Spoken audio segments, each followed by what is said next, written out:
Good evening, visitors. Welcome to the Australian War Memorial's Last Post ceremony.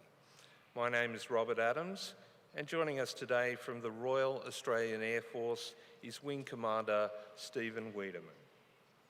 This evening we are honoured to acknowledge General James Slife, Vice Chief of Staff of the United States Air Force, accompanied by Air Vice Marshal Harvey Reynolds, Deputy Chief of Air Force, and their accompanying delegation.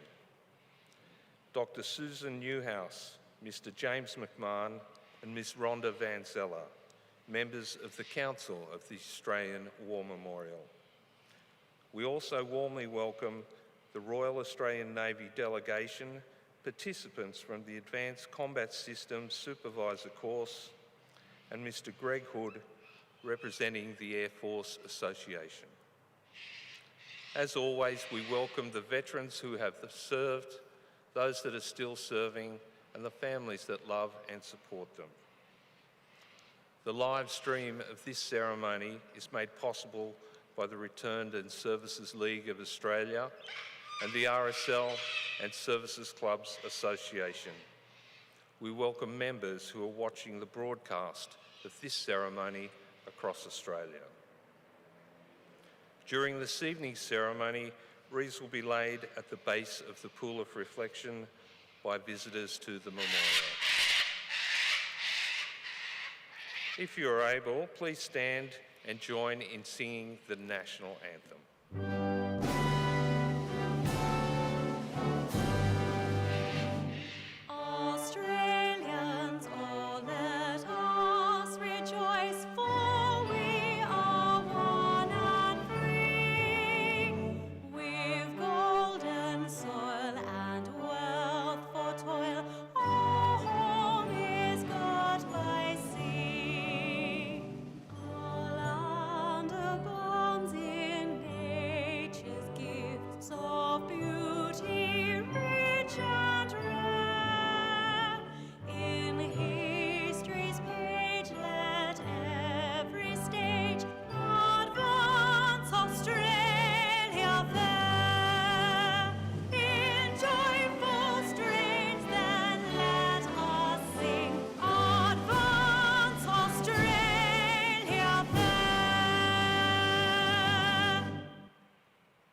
The Australian War Memorial was the vision of Charles Bean, Australia's First World War official historian.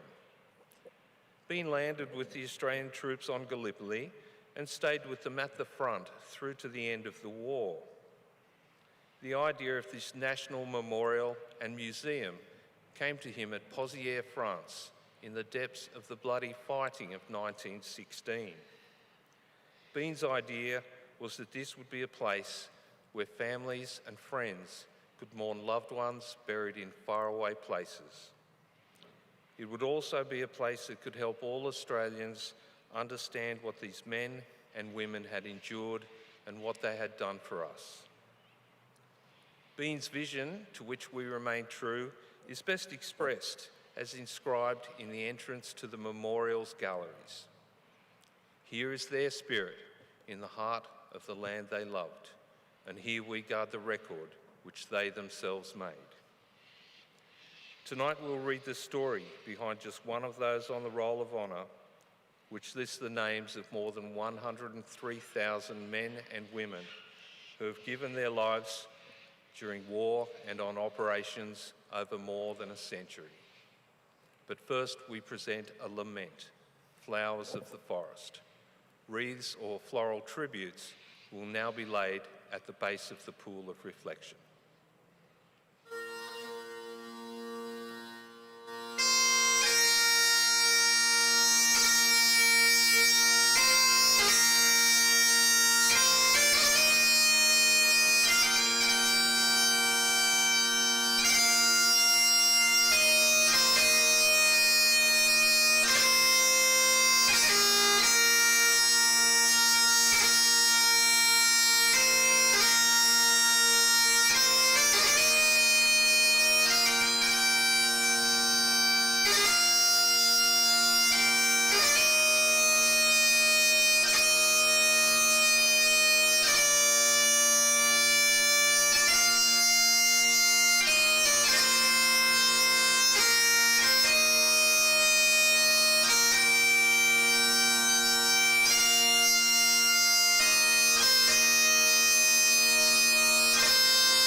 Today we remember and pay tribute to Flight Sergeant Albert Beckett.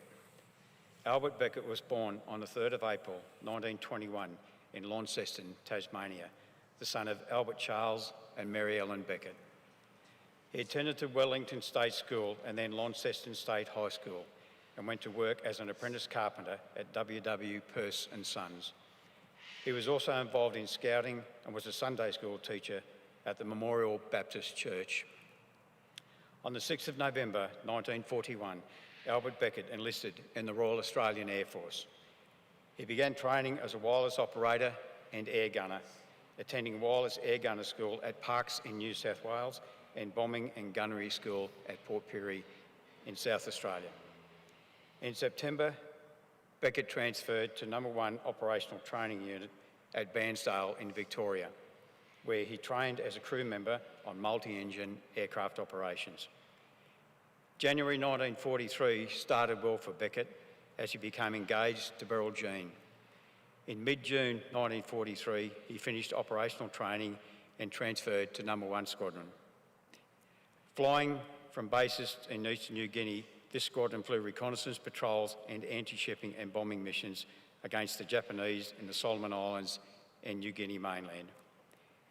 In September 1943, No. 100 Squadron flew in support of amphibious landings around Lae in New Guinea. Particularly important was neutralising the airstrip at Gasmartha, a village on the southwest coast of New Britain. RAF Boston bombers attacked the strip, but returning to Gasmartha at dawn the following morning, they found that the enemy had carried out work overnight. So the Australians dropped bombs on the runway where the repairs had been made.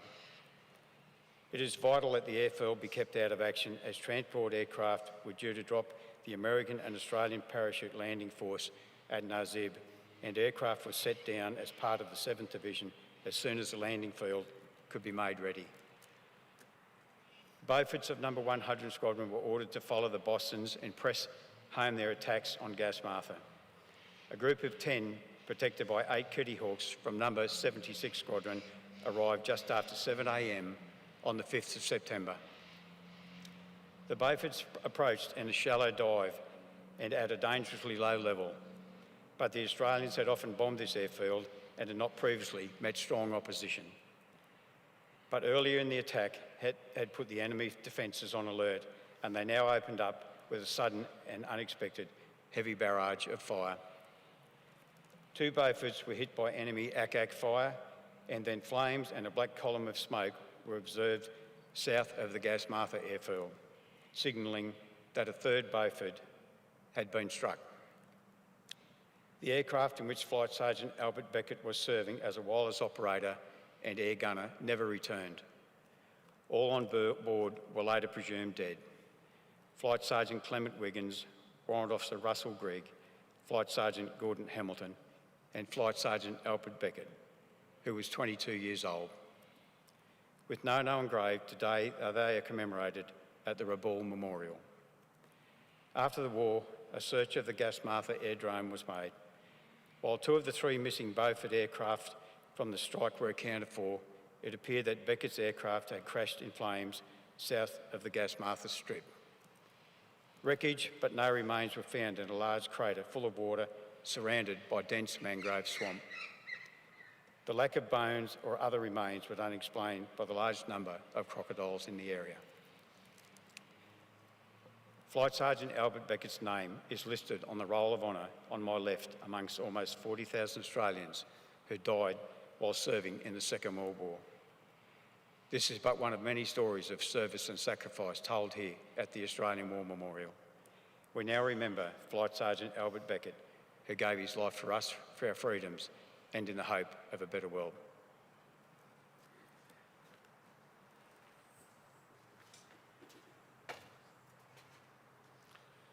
They shall grow not old as we that are left grow old.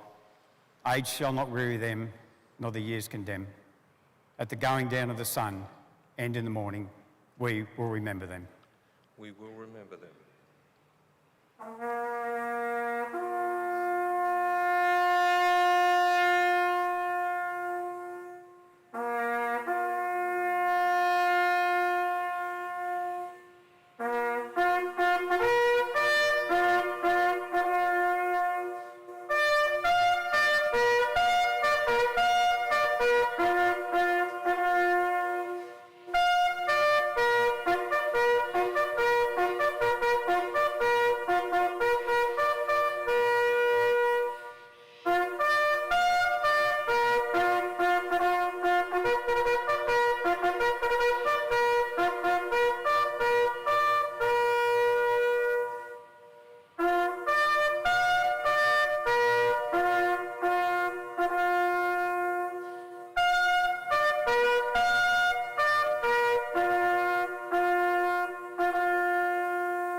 lest we forget.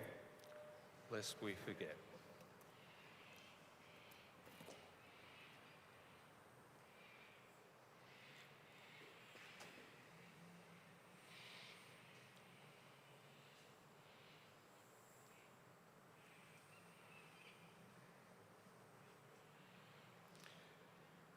We leave you this evening with the words of the memorial's founder, Charles Bean.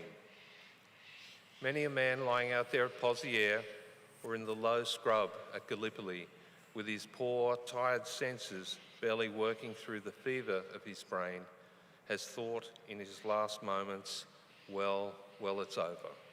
But in Australia, they will be proud of this. Ladies and gentlemen, that concludes the last post ceremony. On behalf of the Director, staff and volunteers, thank you for visiting the Australian War Memorial today and for your continued support during the Memorial's development project. We wish you all a very pleasant evening. Thank you.